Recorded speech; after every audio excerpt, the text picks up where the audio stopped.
Hey guys, welcome back to Mountain Murders. I'm Heather. And I'm Dylan. How's it going, Dylan? It's going good. How you doing? I'm doing okay.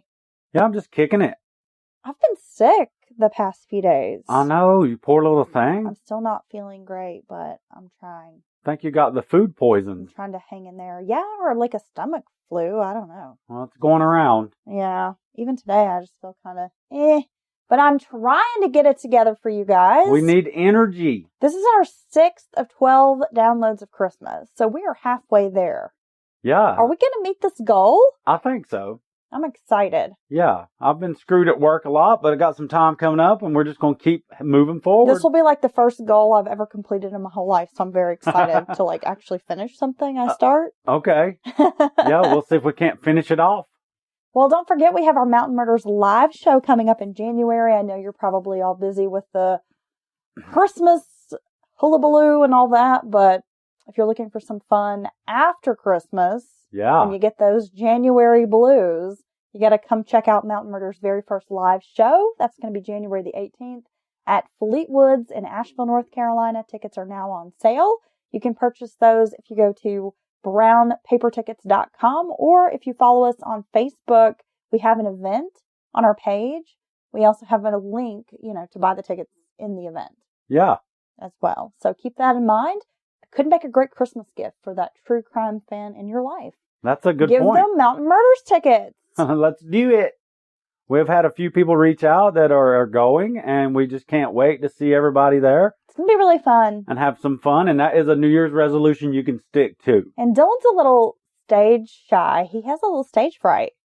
Well, yeah. So I'm interested to see how you handle being in front of the crowd, Dylan. Well, I think if it's our friends and family showing up, I think it'll be fine. You think but I've been working on it. I know, you have. You've been pretty good. Every opportunity I get up in front of people and make an ass out of myself. Yes. So I think that's... See how easy it is? Yeah. This is my life. Well, I think that's so what easy. I can do what I do here in person. That's Say true. dumb shit. It's true. Okay. Yeah, so I can't wait for that. And can I talk about one other thing before we get started? Sure. Real quick. Well, we have our little window of time where we're allowed to bullshit before people start leaving us negative reviews about bullshitting. Yeah, I see the ticker going down. I'm just kidding. Go ahead.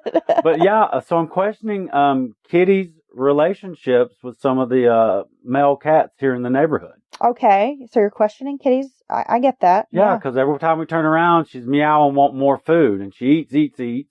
Yeah. So now I've come to the conclusion, and I think you may agree, that she is really getting food for the other cats. She's forging relationships with some unsavory characters in the neighborhood. She is. I don't trust them. She needs to find her a nice, clean-cut kitty who has his own home. His own porch. A cat tower. And a cat tower. And his own bag of meow mix. Yes, and no active litter, Right. that he's not taking care of. Yeah, and I just think that she's not making good choices. No, because that Family Dollar Meow Mix is not free, folks.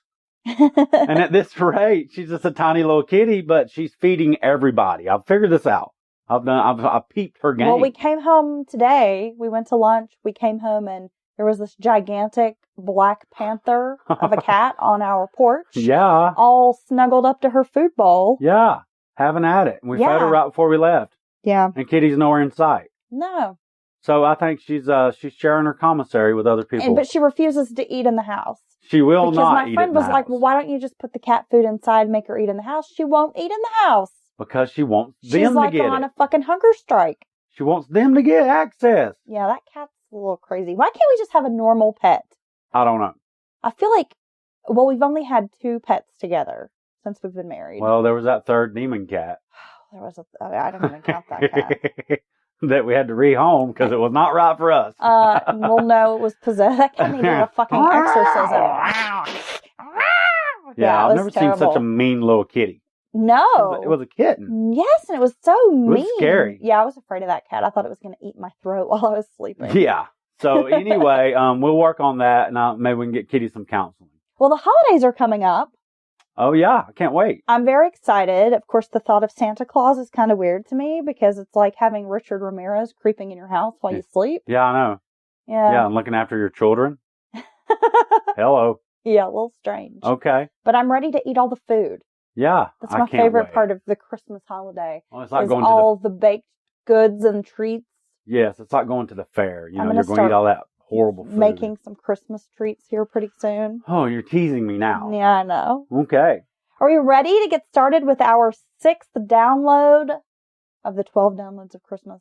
Yes, and I'm very happy that you finally brought this case out of the vault, because we literally discussed this case In the beginning. in the first week or two of us podcasting. It's true. We've wanted to do this case for a while. I actually had one of our patrons reach out recently and suggest the case. I said, hey, it's on our list. We're going to get to it. But I thought it was a good time to bring it out. And the big unveiling, what are we going to talk about? Well, we're going to talk about actually 2 cases, big cases here in our area, in the Asheville area. If you're in North Carolina, you've probably heard about this. But one of these cases actually made national news because it involves a celebrity. Right. But let's get into this. Zebb Quinn was born May 12, 1981. He lived in Asheville, North Carolina, where he worked at Walmart in the electronics department, and he was an active member of ROTC. Zebb was a recent graduate of T.C. Robertson High School. He was attending college at AB Tech, which is the local community college. He lived with his mother and sister. Now, Zebb was described as somewhat of a shy, awkward individual who had struggled his whole life with a learning disability, but this wasn't really hampering his performance at college. He was really enjoying being a college student, was described as a great worker, really hard worker at Walmart, was just doing well. Yeah, all accounts. I've talked to some people who knew him personally, being a small town and all that. I'd say he was a great guy, just young, enjoying life, fun to be around. On January 2nd, 2000, Zebb clocked out from his shift at Walmart around 9 p.m. He had plans to meet up with a man named Robert Jason Owens, and folks are going to call him Jason. So we'll just refer to him as Jason through the story. He's a friend. They had formerly worked together at Walmart. Okay. But Jason had moved on to another job, but they sometimes would shoot pool together after work. They were friendly with each other. They were going to go check out a car. Zebb was doing well financially and felt it was time to upgrade from his Mazda to a newer car. He had his mind on a Mitsubishi Eclipse, and Owens had told him about a car very similar to what he was looking for, Mitsubishi Eclipse, little sports car that was at a car lot out in Leicester. Okay. Which is a community, part of Asheville community, but some people call it Leicester. Yeah. But if you know, you call it Leicester. If people live out there, call it Leicester. Yeah, you got to call it Leicester. Yeah, that's right. Well, the pair met up at Walmart parking lot, but they were planning to drive separately out to Leicester. And around 9:15 p.m., a surveillance camera picked up footage of the two at a gas station buying sodas together. This would be the last time Quinn was seen alive. When he did not return home, his mother, Denise Vlahakis, filed a missing persons report the following day.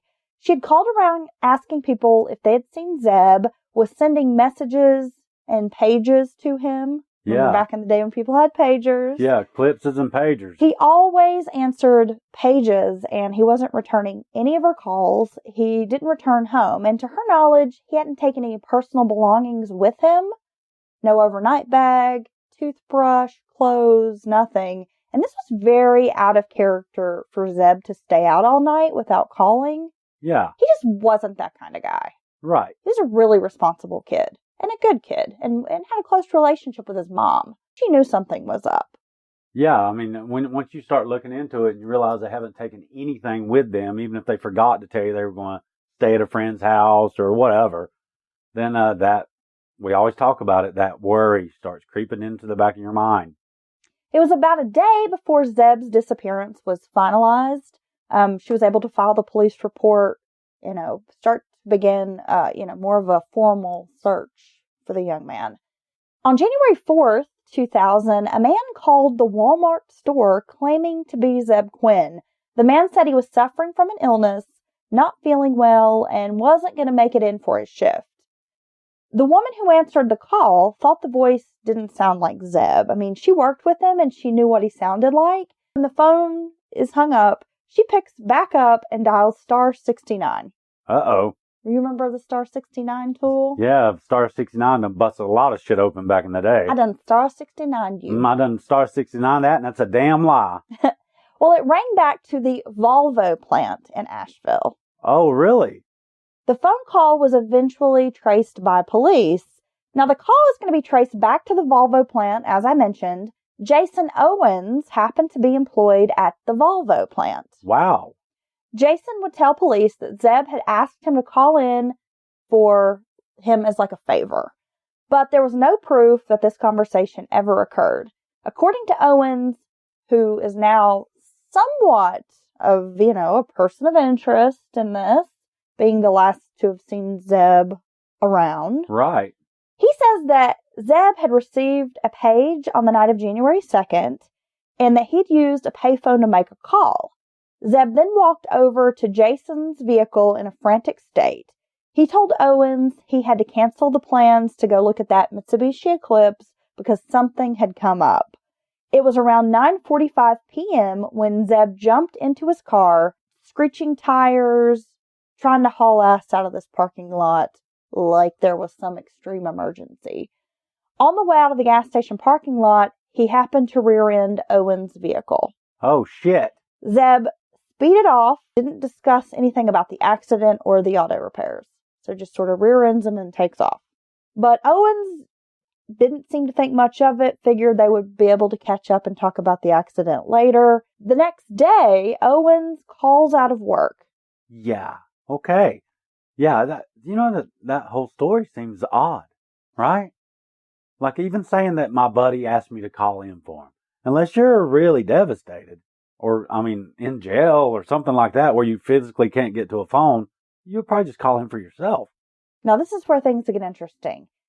Jason Owens claimed he was in another car wreck, so a second wreck, on the evening that Zebb disappeared. He showed up at the hospital later that night with a head injury and fractured ribs. However, no police reports were filed in either accident. So there's no paper trail to back up Owens' story. Yeah, and a head injury and fractured ribs is a pretty significant car wreck, right? Wouldn't you think? Right. Yeah, that's not a fender bender. That's a lot of force. After giving his initial statement about the disappearance, he refused to cooperate further with the police. Oh, yeah, well, that's going to help get you off the list of persons of interest. Quinn's Mazda Protege was discovered abandoned on January 16th, which was 2 weeks after he disappeared. The vehicle was located in the parking lot of the Little Pigs Barbecue restaurant on McDowell Street. Oh, my God. Still there. Is it really? Yeah. I want to go eat there. A plastic hotel key and a female black lab mix puppy around 3 months old were found inside Quinn's car. Oh, that's weird. There were several empty drink bottles, some hairs, and a jacket that didn't belong to Quinn. All right. The puppy wasn't his either, and was eventually adopted by one of the police officers who investigated Quinn's case.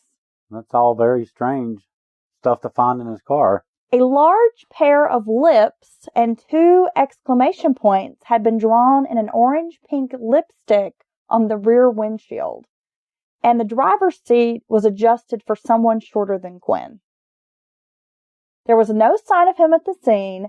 The vehicle was parked nearby Mission St. Joseph's Hospital, where Quinn's grandmother, mother, and sister all worked as neonatal nurses. Wow. And that's always struck me as ever since I first looked into this case, this story. The lips drawn in lipstick on his window. And the puppy that's not his. That's very weird. I've heard some speculation that perhaps the puppy was placed in the vehicle with, I believe the window is rolled down a bit to draw attention to the vehicle. Because if this car is left parked there with this puppy in it, people are going to take notice. Well, oh, this puppy needs out of the vehicle. And so then it's going to draw attention and they'll be able to figure out that it's Zebb's vehicle. Okay. I've heard that as a speculation. But who knows? But you're also possibly, if you have anything to do with the bad parts that could be going on here, it's like leaving something behind that can connect you. The puppy. Maybe. I don't know. Authorities believe that